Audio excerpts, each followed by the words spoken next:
통해서 욥의 절대적인 신앙이라는 말씀으로 잠시 은혜를 받기를 원합니다.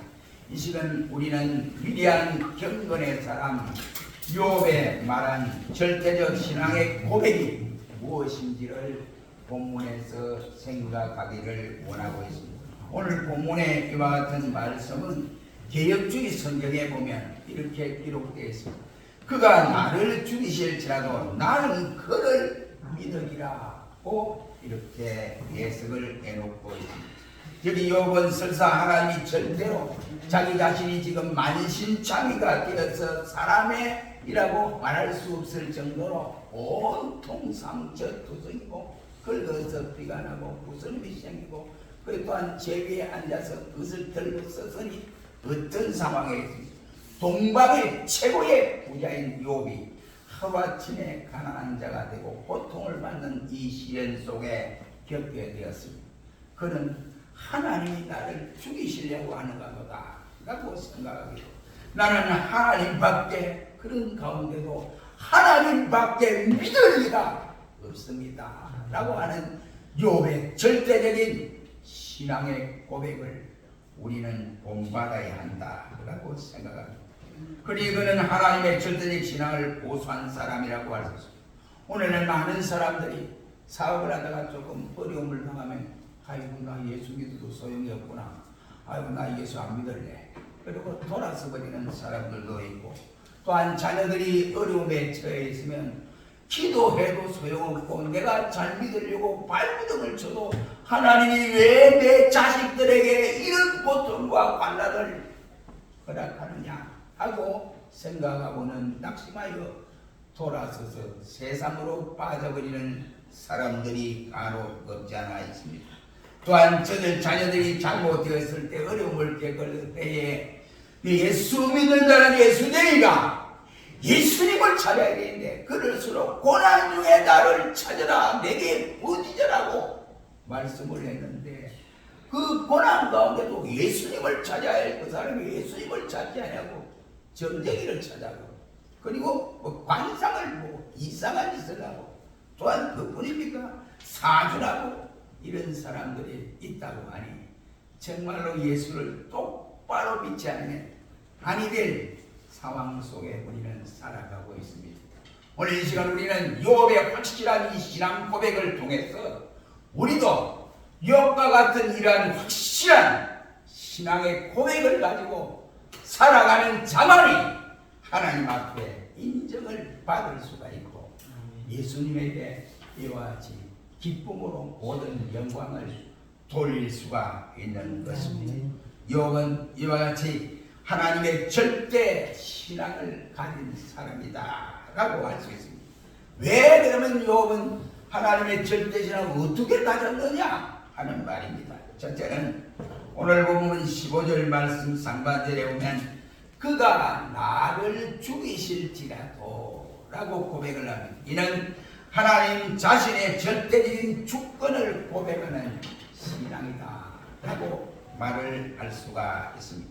이러한 욥의 고백 속에는 하나님 자신의 절대적인 존재, 하나님 자신의 절대적인 창조, 하나님 자신의 절대적인 통치, 그리고 하나님의 절대적 구원과 절대적 사랑, 하나님의 절대적 심판의 역사가 전제된 고백이라고 말을 할 수가 있습니다. 말을 하자면 하나님은 욥 자신을 창조했을 뿐만 아니라 욥을 성장하게 하시고 결혼하게 하시고 자녀를 가지게 하시고 동방의 부자가 되게 하시고 이러한 모든 역사가 하나님을 통해서 이루어졌다 하는 사실을 욥은 너무나 든든히 알고 있었다고 할 수가 있습니다. 그는 전능하신 하나님을 믿는 신앙을 가진 사람입니다. 우리가 욥기서에 보면 이게 하나님의 주권에 대한 이러한 말들이 31번이나 나타나고 있습니다. 그러나 욥기를 빼고 나머지 구약 성경의 전체가 하나님의 주권에 대해서 말씀하는 것이 17번밖에 안 됩니다. 그러나 구약 성경 전체가 창세기로부터 말라기 성경까지 17번 하나님의 주권에 대해서 말을 하는 반면에 욥기에 나타난 이 성경 속에서는 31번이나 하나님의 주권에 대해서 강조를 하고 있는 모습을 볼 때에 욥은 이미 그가 당한 결정적인 죽음의 환난 중에서도 하나님 자신의 절대 주권을 바르게 믿고 있는 사람이었다 하는 것을 우리에게 알려줍니다. 욥기서 1장 20절로 21절 말씀에 보면 욥이 일어나 겉옷을 찢고 머리털을 밀고 땅에 엎드려 경배하며 가로되 내가 모태에서 적신으로 나왔은즉 또한 적신으로 그리로 돌아갈지로다. 주신 자도 여호와요 취하신 자도 여호와시오니 여호와의 이름이 찬송을 받을지어다 라고 말씀을 하고 있습니다. 동방의 의인이라고 하나님이 칭호를 했습니다. 그리고 동방에서 최고의 각국 부자였습니다. 자식들 아들 딸이 10남매로 이와 같이 나왔습니다. 그런데 그 많은 종들을 거느리고 있는 그 상황에서 갑자기 환난을 당해서 빈털터리가 되는 이러한 정황에 놓여 있었습니다. 그의 친구들이 위로하러 왔다가 하는 말이 욥아 네가 내 친구지 아니냐? 네가 이렇게 동방의 의인이 하루아침에 알거지가 되잖아. 네 몸을 보니까 온통 상처투성이고 피투성이고 그 위에다 딱지가 더덕더덕 앉고 이 사람의 짓이 아니라 완전 거지도 산거지가 아니냐. 네가 왜 이렇게 되느냐? 바로 네가 하나님 앞에 죄를 범해서 그렇다. 그 죄를 해결해라 라고 이렇게 위로하니 저들을 책망했습니다. 그때 욥은 아니야. 나는 죄 지은 일도 없어. 나는 의롭게 산다고 애를 써왔어. 우리 자식들을 위해서 매일마다 새벽에 기도를 하고 하루를 하나님이 경건하게 보내게 달라고 그렇게 애를 쓰고 그렇게 해왔어. 이렇게 반박을 하기도 했습니다. 아무튼 욥은 이런 상황 가운데서도 여호와의 이름이 찬송을 받으실지로다 라고 했습니다. 여러분 보세요. 일을 하시다가 만약 들어서 다리가 부러졌다. 아니면 허리가 부러져서 꼼짝을 못한다. 이럴 때 아이고 내가 하나님의 일을 하다가 이렇게 됐는데 왜 하나님이 나를 이렇게 버리십니까? 라고 이렇게 고백 안 하는 사람, 그 사람이 진정한 신앙의 사람입니다. 하나님이 나를 통해서 왜 이렇게 하느냐?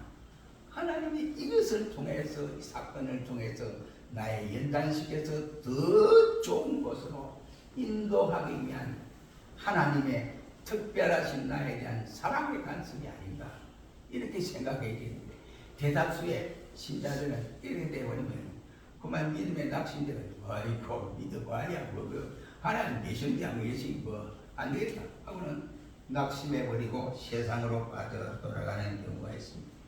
이렇게 욥은 전능하신 하나님의 어려운 가운데서 하나님의 절대적인 주권을 믿는 신앙을 가졌더라고 하는 사람. 구약의 사무엘의 어머니 한나도 보면 하나님의 절대적인 주권을 믿었습니다. 그는 그의 기도 가운데에 하나님의 절대적인 주권을 고백하기를 여호와는 죽이기도 하시고 살리기도 하시고 여호와는 높이기도 하시고 낮추기도 하시고 여호와는 올리기도 하고 낮추기도 하시고 그리고 여호와는 가난하게도 하시고 여호와는 부하게도 하시고 낮추게도 하시고 높이기도 하시는 하나님이다라고 고백의 기도를 드렸습니다. 절대하신 하나님이 사람의 생명의 주권자임을 고백하는 고백이라고 말을 할 수가 있습니다.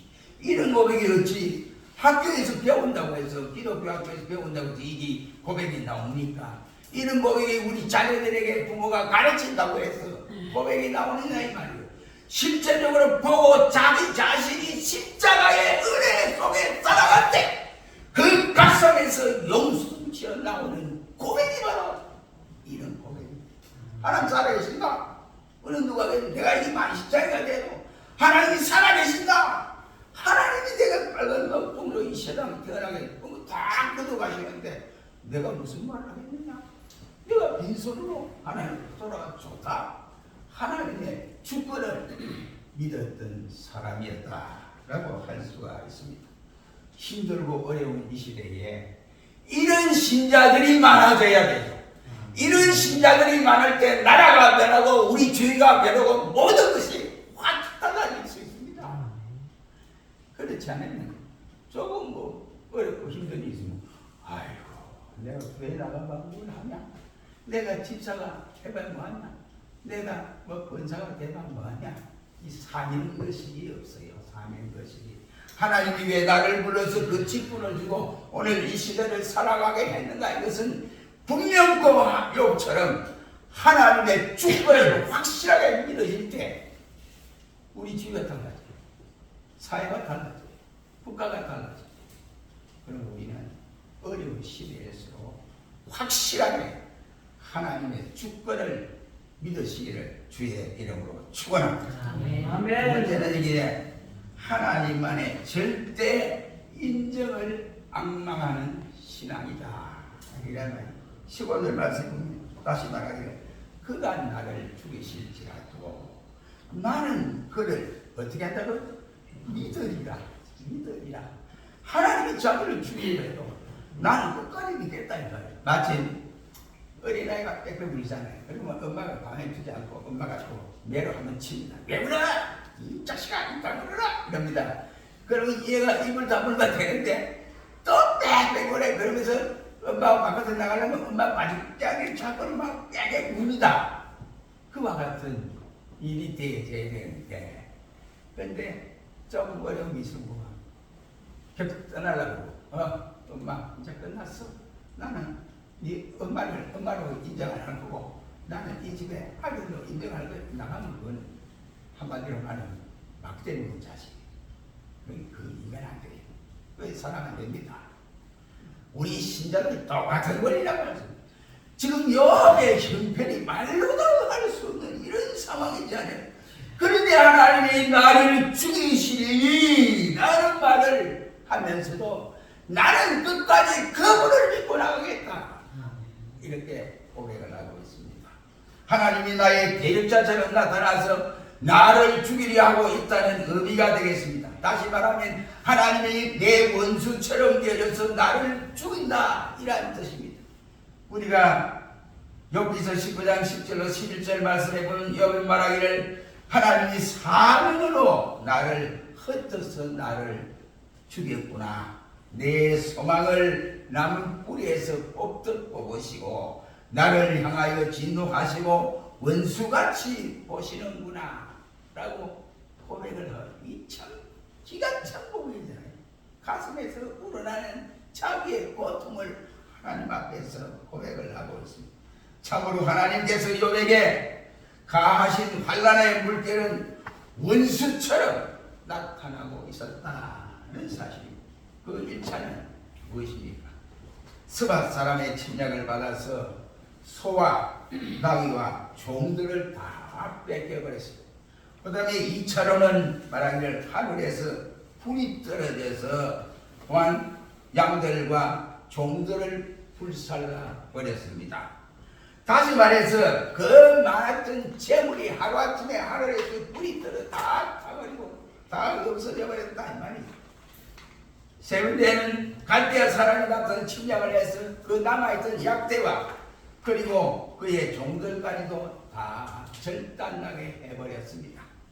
네 번째는 마가들의 집에 모인 아들과 딸이 10명의 남매가 형제 자매가 모여서 첫 아들의 생일잔치를 벌이는 가운데 축하를 하는 이와 같은 가운데 갑자기 바람이 불어서 집이 휘 요즘 말하면 해리 바람처럼 그렇게 돼서 그 안에 10명이 자식이 다 죽었습니다.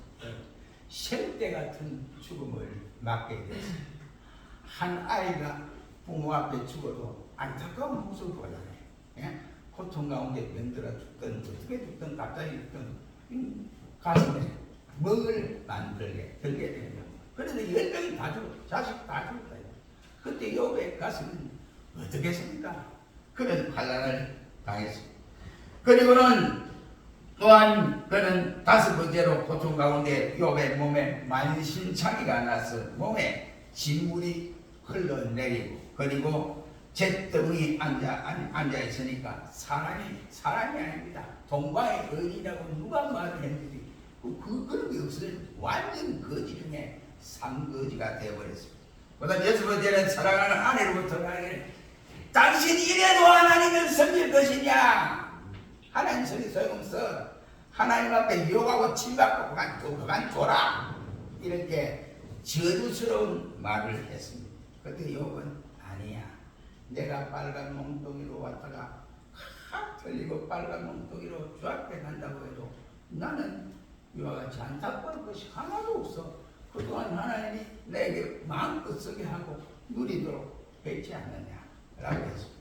그 다음 일곱 번째 발랄이 욥의 친구와 욥의 일부 남은 종들마저도 욥을 주인으로 섬기지 아니하고 바로 진정 친구로서 이와 같이 위로를 해줘야 되는데 위로는 전혀 해주지 않고 욥의 가슴을 제일 끌고 나왔습니다.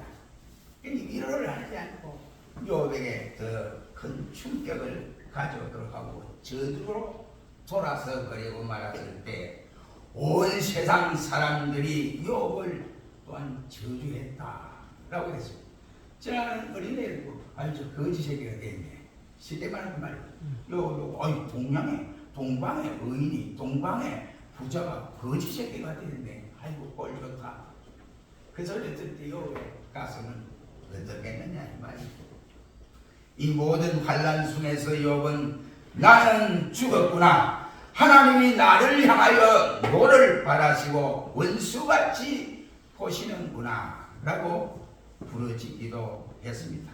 이런 경우에 어느 누가 보더라도 하나님은 분명코 욥을 대적하는 원수처럼 생각을 할 수밖에 없었습니다. 한두 가지 시험이 아니라 숱한 시험이 닥치고 닥쳤던 일이었습니다. 그러한 가운데도 욥은 나는 하나님만을 믿고 살리라 고백을 했습니다. 하나님이 나를 설사 죽인다 할지라도 나는 그 하나님을 믿고 살겠다.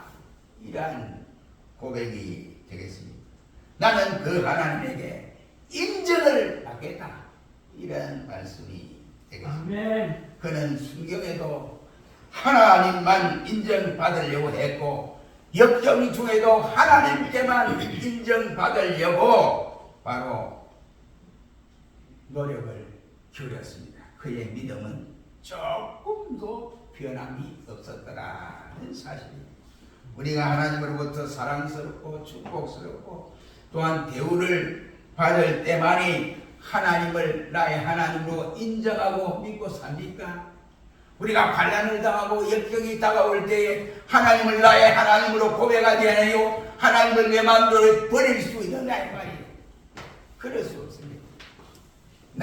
내 자신이 예수님을 통해서 구속함을 입고 예수님을 통해서 구원받은 내 자신이 했다고 고백을 한다면 우리가 어떻게 예수님을 배반하고 하나님의 엄청난 사랑을 받은 우리가 그 사랑을 외면할 수가 있겠는가 하는 것입니다. 하나님으로부터 사랑스럽고 축복스러운 대우를 받을 때만이 우리는 하나님으로 인정해서는 아니 됩니다. 그 사람은 한마디로 말하면 하나님 기뻐하는 사람은 믿음이 없는 사람입니다. 상황에 따라서 믿음이 쭉 올라가다가 믿음이 쭉 떨어져. 이런 사람은 실제적으로 믿음을 온전히 가진 사람이라고 말을 할 수 없습니다. 그래서 베드로 사도는 바로 소아시아에 흩어져 있는 그리스도인들에게 위로하기를 그러므로 너희가 이제 여러 가지 시험을 인하여 잠깐 근심하지 않을 수 없으나 오히려 크게 기뻐하는도다. 너희의 믿음의 시련이 불로 연단하는 것이 없어질 것보다 더 귀하도다 라고 말씀을 하면서 예수 그리스도께서 나타나실 때의 칭찬과 영광과 존귀를 얻게 하려 함이라. 예수를 너희가 보지 못하였으나 사랑하는도다. 이제 보지 못하나 믿고 말할 수 없는 영광스러움에 기뻐하니 믿음의 결국은 영혼을 구원하느니라. 위로의 말씀을 했습니다. 베드로전서 4장 16절에 말하기를 만약 그리스도인으로도 고난을 받았은즉 부끄러워 말고 도리어 그 이름으로 하나님께 영광을 돌려라 고 말씀을 하고 있습니다. 그렇습니다. 여러분 보세요. 정원이나 공원에서 피어난 백합화도 아름답고 냄새가 너무 향기롭지 않습니까? 그런데 그 백합화가 산 속에 있는 가시 속에 있는 그 백합화는 더 향치가 진하게 나타나고 있습니다. 향기가 좋습니다. 그렇다면 우리는 순경 가운데도 하나님의 절대 인정을 하고 살아가요. 하나님 살아계신다. 내가 이와 같이 잘못해서 하나님이 또 나를 연단시키려고 이런 방법을 사용하시는가 보다 이렇게 생각을 했대. 더욱 하나님 앞에 인정받기를 위해서 욥처럼 우리도 열심을 다해야 된다고 생각합니다. 하나님은 사단에게 내 종 욥을 보아라. 너 보았느냐? 보았습니다. 그 사람은 순경 때만 나를 잘 공격하는 것은 역경 때도 잘 공격하는 사람입니다. 그 사람은 나를 향한 절대적인 신앙은 변하지 않는다. 그러니까 말이야, 하나님이 옆에서 도와주니까 그렇죠. 하나님 없어 보세요. 그러면 욥도 마찬가지로 돌아서 하나님 욕할 걸요. 그러면 좋다. 욥의 생명은 네가 터치하지 말고 무엇을 네가 해봐. 그랬습니다. 그래 사단이 하나님 명령을 받고 욥으로 지어 드러나지 않습니까? 그러니까 욥이 만신창이 되지 않았습니까? 보니까 욥이 하나님을 욕하고 죽던지 해야 되는데 그런 것이 전혀 없습니다. 그러면 그럴수록 하나님 신앙에 너무너무 철두철미하게 굳게 서 나가는 욥이었습니다. 그렇다면 사랑하는 성도 여러분, 우리는 환난을 당할 때에 과연 욥처럼 이러한 신앙을 유지할 수 있습니까? 우리는 어떤 모습으로 하나님 앞에 우리의 모습이 보여질까요? 어린애가 거의 다가 마귀가 원하는 대로 이 쏠리고 저리 쏠리고 이리 엉키고 저리 엉키고 이렇게 돼서 엉망이 될 것이 아닌가 생각합니다. 이런 가운데 욥은 믿음의 뿌리가 완전히 하나님께 박힌 사람이라고 할 수가 있습니다. 정말로 위대한 사람이 아닐 수 없습니다. 우리가 창세기 21장과 22장에 보면 아브라함이 모리아 땅 부엘셀가에서 에셀 나무를 심고 거기서 영생하시는 하나님의 이름을 부르고 그의 그늘 아래서 쳐다보던 아들 이삭을 바라볼 때에 참 아름답다, 잘생겼다 이런 생각을 가졌다고 창세기 21장에서 말합니다. 그러나 그가 그 아들을 데리고 하나님이 지시한 산 거기서 여호와의 이레를 체험한 것입니다. 조금 전만 해도 내 귀한 아들 애기중에 이끌려서 이 아들을 하나님 바치라고 해서 모리아산까지 왔습니다. 그때 아브라함의 가슴은 얼마나 안타까웠겠어요. 그런데도 불구하고 그까지 아들을 잡아 하나님 앞에 번제로 드리기 위해서 데리고 온 것은 하나님 사랑이 너무나 짙었기 때문에. 그러니까 아들을 잡으려고 장작 위에 올려놓고 이제 칼을 치려고 하는데 아브라함아! 그러면서 절대로 내 아들 이삭에게 칼을 대지 말아라. 그래 네가 저 수골에 가면 내가 네 아들 대신에 순놈의 양을 하나 준비해놔서 그거 가지고 내게 번제를 드려라. 그때 그 소리를 아브라함이 가봤겠습니까? 안 가봤겠습니까? 가보죠. 당연히 가보죠. 가니까 진짜 있더라고요. 그러니까 그런 걸 가지고 하나님 앞에 번제로 드렸습니다. 그 이후에 아브라함의 체험은 여호와 일의 체험을 그 동산에서 체험을 한 것입니다. 그곳에서 본 아들 이삭은 예전의 아들과는 달랐다고 생각합니다. 부활의 아들, 영광의 아들로 보여졌을 것입니다. 그때 아브라함은 그래서 그래 그러면 그렇지 하나님이 내게 귀한 아들 백실대 줘가지고 모리아산에 바치라고 하더니 다 귀한 아들 바치라고 하더니 하나님이 내게 이런 역사를 보여주는구나, 이런 체험을 보게 하는구나, 그렇지 않겠지? 그러니까 아브라함이 가슴에 얼마나 벌렁거리겠어요. 가자 이삭아 가자, 집으로 가자. 이삭을 데려치고 옵니다. 와서 자기 집 앞에 가서 자기 사라의 이름을 부르는 여보 내가 왔어. 그러니까 집에 있던 사라의 마음을 어떻게 했냐, 아들 죽이고 나서 저 인간이 돌아도 한참 돌아보는 거 아니에요. 그 사람은 자기 이름을 부르니까. 그런데 왜 그래요? 나가보니까 죽은 줄로 알았던 그의 아들 이삭이 아버지와 함께 왔더라 이 말이에요. 그때 사라의 마음은 어떻게 되냐 이 말이에요. 이거는 뭐 무엇보다 바꿀 수 없어요. 이 영광스러운 장면이 아니게 되냐 이 말이에요.